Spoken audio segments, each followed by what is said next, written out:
Afghanistan government वालों से हमने खुद भी बात की, मैं भी गया, वज़ीर ख़ारजा भी गए, वज़ीर दिफा भी गए, सारे गए। हमने उनको बार बार एक चीज़ कही कि दहशतगर्दी नहीं करनी, हमारे मुल्क में ये अमन तबाह ना करें। अल्लाह का शुक्र है हमारी इकॉनमी अच्छी जा रही है, अल्लाह का शुक्र है हमारे बाहर के मुल्कों से ताल्लुकात अच्छे जा रहे हैं। इस्लामाबाद में धमाका हुआ बॉर्डर पार से आए और अब हमारे लोकल लोग नहीं है इस्तेमाल होते। फील्ड मार्शल कह चुके दहशतगर्दों से कोई बात नहीं होगी, ख्वारिज का इंसानियत से कोई ताल्लुक नहीं।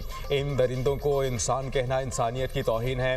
दुश्मन वाना में सानिहा APS जैसी कार्रवाई करना चाहता था। हमारे दलेर नौजवानों ने हमला नाकाम बनाया। तलबा को बाहिफाजत रेस्क्यू करने वाले पाक फौज और FC के अफसर और जवान कौमी हीरोज़ हैं। वफाकी वज़ीर दाखिला का कैडेट वाना कॉलेज का दौरा। ख्वारिज का हमला नाकाम बनाने वाले पाक फौज के अफसरान और जवानों की जुर्रत और पेशा वराना महारत को सराहा। तलबा और टीचर्स से मुलाकात, बुलंद हौसले और जज्बे की तारीफ की। कहा कि मुल्क में अमन तबाह करने की किसी को इजाज़त नहीं दी जाएगी। मोहसिन नकवी की कबायली अमायदीन से भी मुलाकात। कहा कि सरहद पार से दहशतगर्दी हो रही है।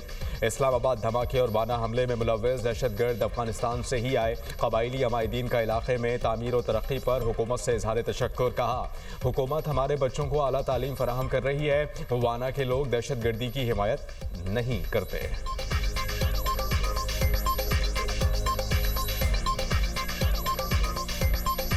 वो हमारे इलाके में आया, अपने हमारे तपूस किया और इस इलाके में आया, इसके बहुत शुक्रिया फौज का हम शुक्रिया अदा करते हैं कि उसने अपने जान का नजराना पेश करके हमारे बच्चों को महफूज करवाया। इसका हम जनरल साहब का और ताहिर साहब का, प्रिंसिपल साहब का हम दिल के से शुक्रिया अदा करते हैं। हम आपके साथ हैं, रियासत के साथ है, कल साथ है, आज साथ है, आने वाले कल भी साथ है। हम सब इंतहाई मशहूर व ममनून हैं इनके कि इन्होंने हमारे बच्चों की हिफाजत की। दहशतगर्द पूरे पाकिस्तान ही मुतासर है, लेकिन खासकर साउथ वजीरिस्तान और नॉर्थ वजीरिस्तान तो बहुत ज्यादा मुतासर हुए। हम इनकी भरपूर मुखातिब भी करते हैं, ना उनके साथी हैं ना उनका साथ है।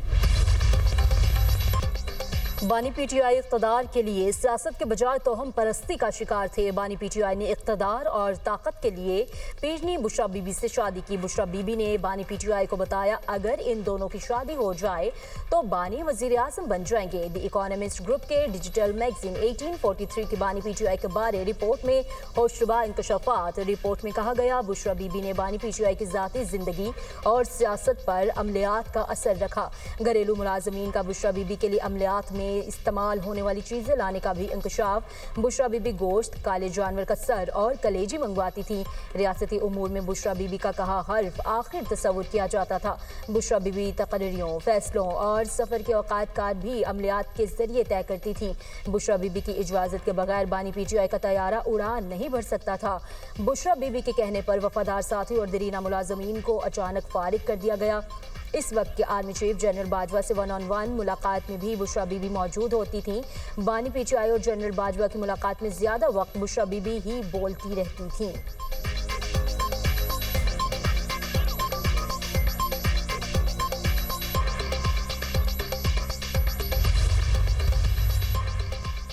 बुशरा बीबी हुकूमती फैसलों पर असरअंदाज होती रहीं। द इकोनॉमिस्ट की रिपोर्ट में बानी की हकीकत खुलकर सामने आ गई। वज़ीर इत्तलात अता तारर ने कहा कि रिपोर्ट में बताया गया कि बानी PTI के अहम फैसले बुशरा बीबी ही करती थीं।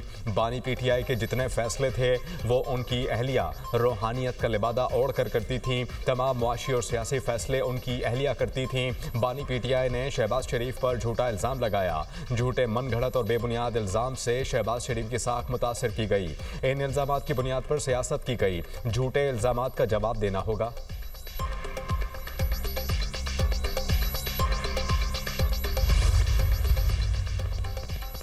जस्टिस के आगा ने वफाकी आईनी अदालत के जज का हल्फ उठा लिया। आईनी अदालत के सरबराह जस्टिस अमीनुद्दीन खान ने जस्टिस के आगा से हल्फ लिया। तकरीब में आईनी अदालत के जस्टिस आमिर फारूक, जस्टिस हसन अजहर रिजवी और जस्टिस अली बाकर नजवी की शिरकत। इस्लामाबाद के चीफ जस्टिस सरदार मोहम्मद सरफराज डोगर और हाईकोर्ट जजेस भी तकरीब में शरीक हुए। इस्लामाबाद हाईकोर्ट बार एसोसिएशन के सदर वाजिद गिलानी की भी तकरीब में शिरकत।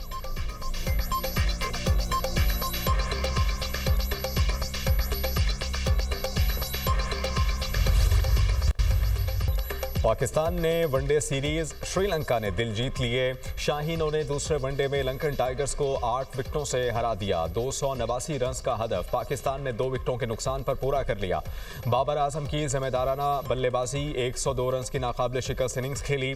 फखर जमान 78 रन बनाकर आउट हुए। साइम अयूब 33 रन बना सके। मोहम्मद रिजवान 51 रन बनाकर नॉट आउट रहे। पहले बैटिंग में श्रीलंका ने 8 विकेटों के नुकसान पर 288 रन बनाए।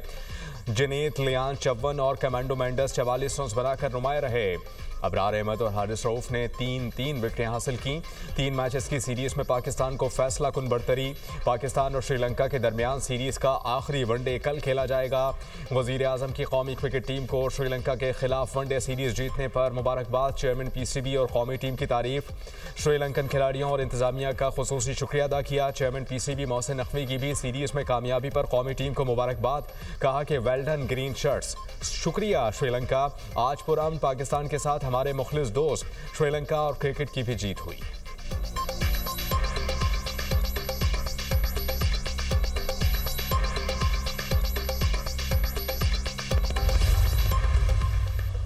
Babar Azam back in form. 2 साल 2 माह के तवील इंतजार के बाद वनडे में सेंचुरी जड़ी। स्टार बल्लेबाज ने वनडे में 20 सेंचुरीज बनाकर सईद अनवर का कौमी रिकॉर्ड बराबर कर दिया। बाबर आजम ने 8 चौकों की मदद से 115 गेंदों पर सेंचुरी बनाई। कौमी बल्लेबाज वनडे में तेज तरीन 20 सेंचुरीज बनाने वाले दुनिया के तीसरे बैटर बन गए।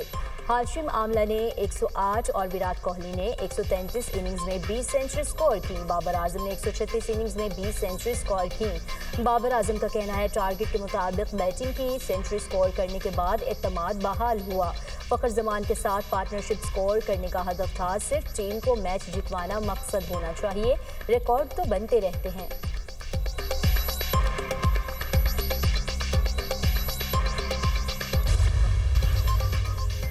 DGISPR की तलबा और असातिज़ा के साथ खुसूसी निशस्त, दाखिली सूरत हाल और मुल्की दिफा की अहमियत पर नौजवानों से गुफ्तगू। DGISPR ने द मिलेनियम यूनिवर्सल कॉलेज और फ्यूचर वर्ल्ड स्कूल का दौरा किया। खुसूसी निशस्त के दौरान तलबा और असातिज़ा का पाक फ़ौज को ज़बरदस्त खराज तहसीन। असातिज़ा ने कहा कि पाक फ़ौज खुद मुख्तारी और कौमी सालमियत के तहफ़्फ़ुज़ के साथ अवाम की हिफाजत भी करती है। तलबा का कहना था कि आज की नशिस्त से एहसास हुआ मीडिया पर ख़बरों को बग़ैर तज्जिया और तस्दीक के फैलाना गैर ज़िम्मेदाराना अमल है। पाक फ़ौज हमसे है और हम पाक फ़ौज से हैं।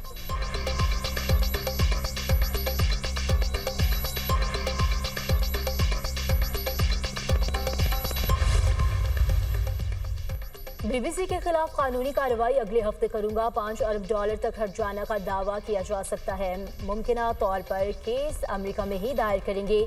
BBC के मामले पर बरतानवी वज़ीर आज़म से बात नहीं हुई। केयर स्टारमर से हफ्ते की आखिर में बात करूंगा।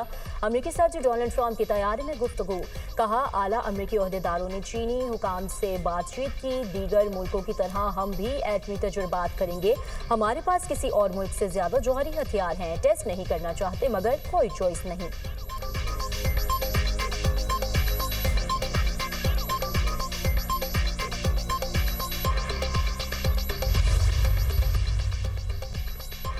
अमेरिका का सऊदी अरब को F-35 तैयारे फरोख्त करने पर गौर। सऊदी अरब बड़ी तादाद में लड़ाका तैयारे खरीदना चाहता है। अमेरिकी सदर ने मीडिया से गुफ्तगू करते हुए कहा कि हम बेहतरीन तैयारे और मिसाइल बनाते हैं। सऊदी वली अहद से मुलाकात बहुत अहमियत की हामिल है। सऊदी वली अहद की मेज़बानी करना एजाज़ की बात है। सऊदी अरब से अब्राहम अकॉर्ड्स से मुताल्लिक भी बातचीत करेंगे। उम्मीद है कि सऊदी अरब भी अब्राहम अकॉर्ड्स में शामिल हो जाएगा। सऊदी वली अहद शहजादा मोहम्मद बिन सलमान 18 नवंबर को अमेरिका का दौरा करेंगे।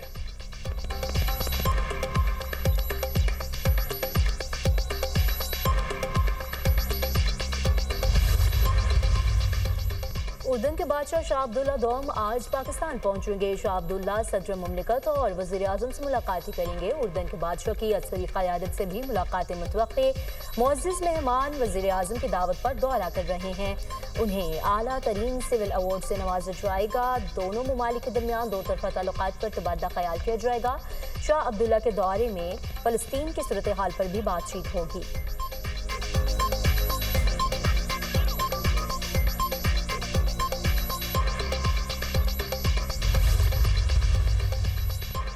सुप्रीम कोर्ट के जजेस जस्टिस मंसूर अली शाह और जस्टिस अतहर मिनल्ला के इस्तीफे मंजूर। सदर ममलिकत आसिफ अली जरदारी ने इस्तीफे मंजूर किए। मुस्ताफी जजेस की साथियों से मुलाकातें। साथी जजेस ने जस्टिस मंसूर अली शाह और जस्टिस अतहर मिनल्ला को इस्तीफे न देने का मशवरा दिया था।